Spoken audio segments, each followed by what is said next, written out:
Tokoh penokohan orang munafik diwakili oleh Abdullah bin Ubay bin Salul. Salah satu indikasi atau ciri munafik adalah beratnya untuk salat isya dan subuh. Pertanyaan, apakah Abdullah bin Ubay bin Salul salat subuh dan isya? Bukan cuma subuh isya, Bu.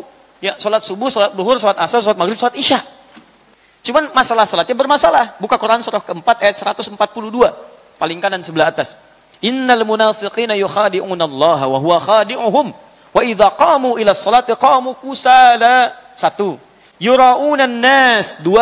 Wa la yadhkuruna Allah illa qalila. 3. Orang munafik itu dia masih sholat, Bu. Sholat dia, Pak. Sholat.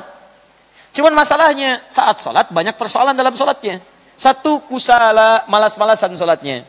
Bisa malas datang, bisa malas niat, bisa malas dalam kesungguhannya. Misal, yura'una nas. Motivasi pertama bukan karena sholatnya, tapi karena orang pengen lihat. Abdullah bin Ubay bin Salul, motivasi sholatnya adalah supaya dilihat oleh masyarakat. Bahwa saya disebut dekat dengan Nabi. Saya bisa mengikuti Nabi, saya masih kompak. Sebab kalau dia nggak sholat, jadi musuh pada saat itu. Sedangkan orang sedang suka dengan Nabi. Dia tidak ingin kehilangan popularitas. Di niat sholatnya untuk diketahui oleh orang lain. Di orang munafik masih sholat. Sholat, bahkan maaf ya, Abdullah bin Ubay bin Salul sholatnya paling depan. Tapi begitu selesai sholat, dia katakan, Muhammad cuma cari perhatian saja. Dia punya masjid, besok kita bikin masjid yang lain. Supaya bisa menyaingi masjidnya Muhammad SAW. Paham ya? Nah, jadi orang munafik itu kadang-kadang tidak nampak pada perbuatannya, tapi nampak pada konsistensinya dalam mengerjakan perbuatan yang dimaksudkan. Paham sampai sini? Dia muslim, tapi anehnya mencegah kegiatan keislaman. Dia muslim, tapi anehnya senang ngolok-ngolok orang Islam. Itu aneh. Aneh. Ya, ada yang kurang sehat dalam pikiran dan keimanannya. Ya. Saya kemarin dengar juga ya, ada polemik yang kadang-kadang suka unik gitu kan. Ada perempuan mau pakai cadar, kenapa dipersoalkan? Apa yang salah gitu kan?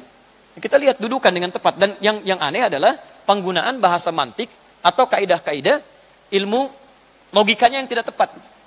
Maaf, cadar itu identik dengan kekerasan. Dari mana Anda tahu orang cadar identik dengan kekerasan? Kalau semua dihukumi demikian, maka fatal akibatnya.